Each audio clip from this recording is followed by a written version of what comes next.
Shalom, selamat pagi Bapak Ibu Saudara sekalian. Selamat kita bertemu kembali dalam acara Renungan SOS 15. Puji Tuhan.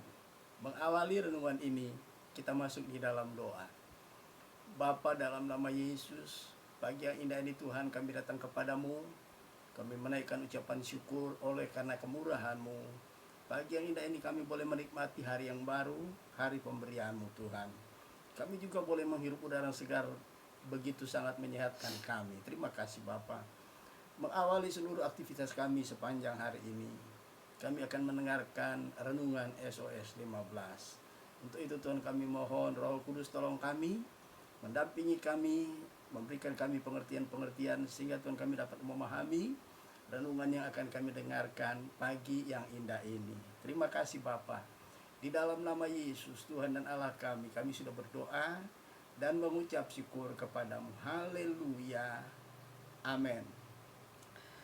Bapak Ibu Saudara sekalian, selamat kita bertemu kembali ya di pagi yang indah ini. Kita akan memulai satu pembacaan yang baru dan satu judul yang baru. Kita akan buka di dalam kitab Kejadian pasal 28 ayat yang pertama, ayat yang ke 10 sampai ayatnya yang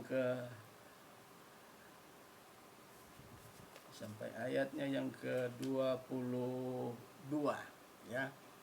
Dari ayat yang ke-10 sampai ayat yang ke-22. Demikian pembacaan firman Tuhan. Saya akan mulai. Di sini redaktur Alkitab Lembaga Alkitab Indonesia memberikan judul bacaan Mimpi Yakub di Betel ya. Nah, ayat 10 demikian bunyi firman Tuhan. Maka Yakub berangkat dari Beersheba dan pergi ke Haran. Ia sampai di suatu tempat dan bermalam di situ karena matahari telah terbenam. Ia mengambil sebuah batu yang terletak di tempat itu dan dipakainya sebagai alas kepala, lalu membaringkan dirinya di tempat itu. Ayat yang ke-12, maka bermimpilah ia, di bumi ada didirikan sebuah tangga yang ujungnya sampai ke langit. Dan tampaklah malaikat Allah turun naik di tangga itu. Berdirilah Tuhan di sampingnya dan berfirman, Akulah Tuhan Allah Abraham nenekmu dan Allah Ishak.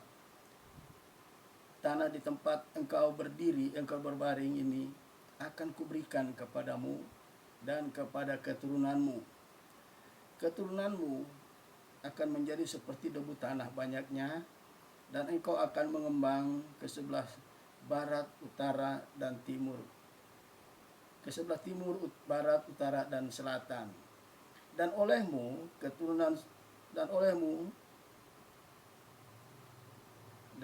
serta keturunanmu semua kaum di muka bumi akan mendapat berkat. Ayat 15. Sesungguhnya aku menyertai engkau dan aku melindungi engkau kemanapun engkau pergi, dan aku akan membawa engkau kembali ke negeri ini, sebab aku tidak akan meninggalkan engkau, melainkan tetap melakukan apa yang kujanjikan kepadamu. Ketika Yakub bangun dari tidurnya, berkatalah ia, Sesungguhnya Tuhan ada di tempat ini dan aku tidak mengetahuinya. Ia takut dan berkata, Alangkah dahsyatnya tempat ini. Ini tidak lain adalah rumah Allah. Ini pintu gerbang sorga. Keesokan harinya pagi-pagi, Yakub mengambil batu yang dipakainya sebagai alas kepala dan mendirikan itu menjadi tugu dan menuang minyak ke atasnya. Ia menamai tempat itu Betel. Dahulu nama kota itu Luz. Lalu bernasarlah Yakub, jika Allah akan menyertai dan melindungi aku di jalan yang kutempuh ini, memberikan kepadaku roti untuk dimakan dan pakaian untuk dipakai, sehingga aku selamat kembali ke rumah ayahku, maka Tuhan akan menjadi Allahku. Dan batu yang kudirikan sebagai tugu ini akan menjadi rumah Allah, dan segala sesuatu yang engkau berikan kepadaku akan selalu kupersembahkan 1/10 kepadamu. Nah, puji Tuhan, kita sudah membaca ya Kejadian pasal yang ke-28 ayat yang ke-10 sampai ayat yang ke-22. Kalau kita lihat apa yang dicatat di dalam ayat-ayat tadi merupakan bagaimana Yakub melarikan diri dari abangnya, dari kakaknya yang bernama Esau. Nah, saudara, sebelum saya akan membahas ayat demi ayat dari apa yang sudah kita baca tadi, saya akan memberikan judul renungan pagi yang indah ini, dan ke depan judulnya adalah Yahweh Syamah.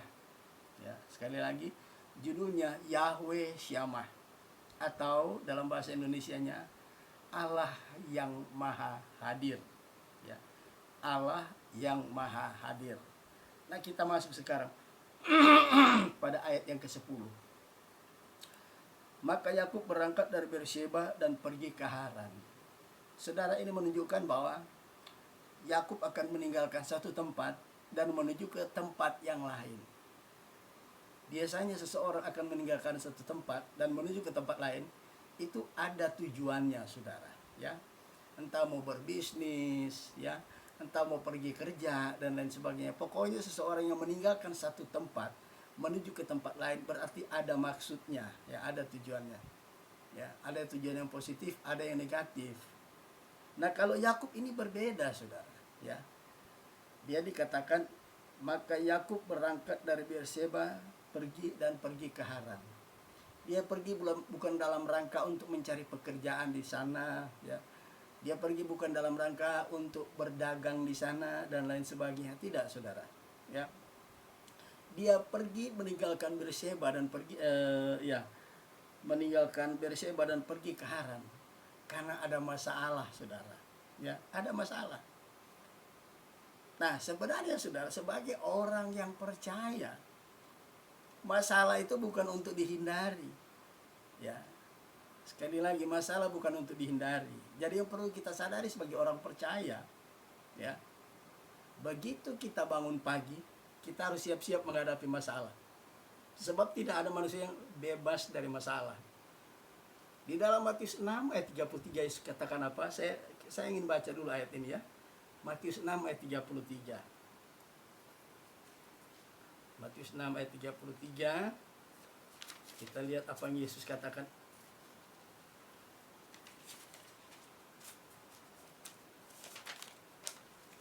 Matius 6 ayat 33, Yesus katakan apa?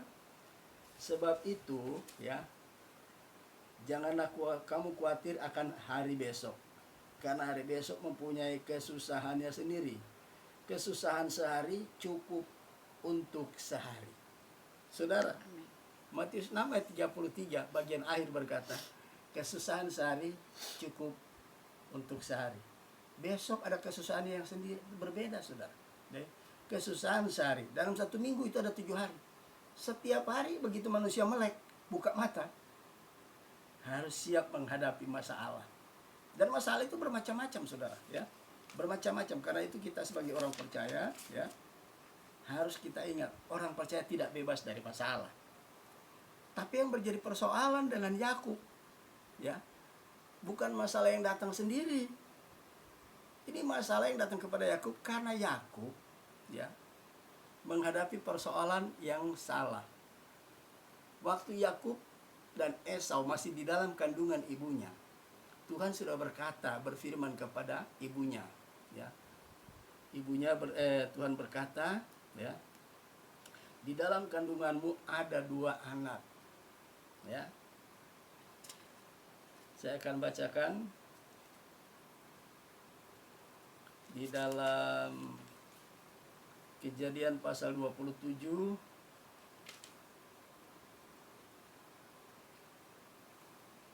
di sini diceritakan tentang ada 2 anak yang dikandung oleh Ribka, saudara, ya.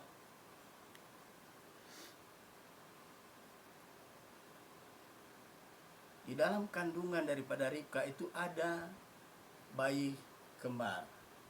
Yang satu ya, yang satu setelah dilahirkan bernama Esau karena dia yang lebih dahulu keluar dari kandungan. Badannya berbulu warna merah, badannya berwarna merah. Ya.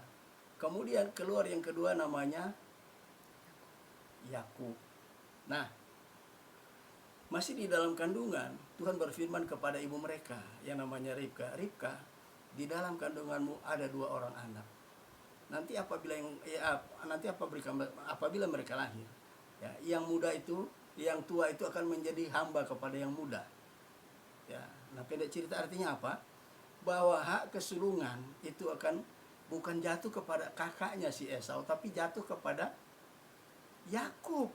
Tapi sangat disayangkan, Yakub ini yang tidak mengerti apa-apa, ya. Dia jadi korban oleh ibunya. Karena apa? Di dalam satu rumah, baik Ribka maupun Yakub masing-masing punya anak kesayangan, saudara, ya. Ribka lebih sayang kepada kepada Yakub, kepada Esau, kepada Yakub. Tetapi Ishak suaminya lebih sayang kepada Esau, ya. Esau adalah seorang yang akan nanti menjadi peladang, ya, menjadi pemburu. Jadi setiap kali dia berburu, pulang buruan, dibikinlah masakan, ya, dicampur dengan kacang merah yang orang Manado bilang itu brenebon, ya. Wow, ternyata Ishak lebih menyayangi Esau dibanding kedua-duanya. Harusnya tidak boleh pilih kasih, ya. Dalam satu keluarga misalnya 2 orang anak aja, nggak boleh salah satu kita sayang, yang satu nggak terlalu. Ada anak emas, ada anak bawang. Ini repot, saudara, ya. Nah, akhirnya apa yang terjadi? Satu waktu biasanya tradisi orang Israel, sebelum sang suami atau ayah meninggal dunia, ayahnya itu akan, ya, kepala keluarga akan menurunkan apa? Berkat khusus kepada khususnya anak sulung.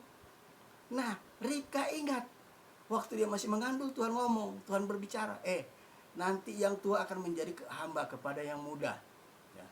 Pesan itu dari Tuhan diperhatikan oleh Ribka.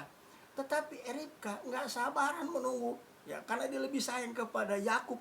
Yakub itu anak mama di rumah, dia mau nyuci baju kira-kira, ya, mau masak di dapur kira-kira, mau ngepel kira-kira, itu dilakukan oleh Yakub. Nah, ternyata si Ribka lebih sayang sama Yakub. Nah, sebaliknya ayahnya yang Ishak ini lebih sayang kepada Esau karena Esau seorang suka berburu. Begitu pulang, dapat buruan, dimasaklah berenebon. Orang mana bilang, wow, saudara, jangankan dicobain taste-nya, rasanya. Baru dimasak aja, waduh, sudah merangsang selera makan. Ya, itu apa, saudara? Ribka ingat, daripada nanti itu hak kesulungan jatuh, benar seperti Tuhan bilang kepada yang muda, yang tua, mending aku duluan. Nah, saudara, berkat Tuhan tidak boleh kita mendahului dengan maksudnya Tuhan. Rencana Tuhan pada setiap orang percaya itu luar biasa, saudara. Tapi jangan mendahului kairos, waktunya Tuhan. Setiap orang percaya pasti diberkati Tuhan. Ingat itu. Setiap orang percaya pasti diberkati Tuhan. Masih di kandungan aja Tuhan udah bilang kok ada berkat spesial. Setiap orang percaya ada berkat spesial. Tetapi sangat disayangkan. Sangat disayangkan. Dalam satu keluarga ada 2 orang tua yang berbeda dalam menangani, dalam memelihara, dalam mengasuh, mendidik anak-anak mereka. Jadi di dalam keluarga jangan sampai ada, ya, pilih kasih atau ada anak mama, ada anak papa. Itu sangat Tuhan tidak senang, saudara. Amin, saudara. Nah, berkat yang spesial ini kita akan bahas, ya, sebab ini sangat menentukan bagaimana hidup kita semakin diberkati Tuhan. Amin, saudara. Nah, besok pagi kita akan dengarkan berkat yang spesial. Bagaimana caranya kita memperoleh berkat spesial itu? Kita akan teruskan besok pagi, dan siapkan waktu saudara sebaik mungkin. Puji Tuhan, Tuhan Yesus memberkati. Kita akhiri renungan ini di dalam doa. Bapa, dalam nama Tuhan Yesus, kami mengucap syukur. Kami percaya setiap kami tidak luput, Tuhan, dari masalah. Tetapi kami terlalu yakin janji Allah, ya dan amin. Apapun masalah yang datang, Tuhan akan menolong, memberikan kami kemampuan menghadapi masalah itu. Dan kami percaya Tuhan, setiap hari Tuhan mempersiapkan kami berkat-berkat spesial, berkat-berkat yang khusus untuk kemuliaan nama-Mu. Terima kasih Bapa, meteraikan kebenaran firman-Mu dalam hati kami, sehingga kami Tuhan boleh melakukan kebenaran-kebenaran firman-Mu oleh pertolongan Roh Kudus-Mu. Dalam nama Yesus kami sudah berdoa dan mengucap syukur kepadamu. Haleluya, haleluya, amin. Puji Tuhan. Sampai di sini renungan kita. Sampai kita ketemu kembali besok pagi. Haleluya.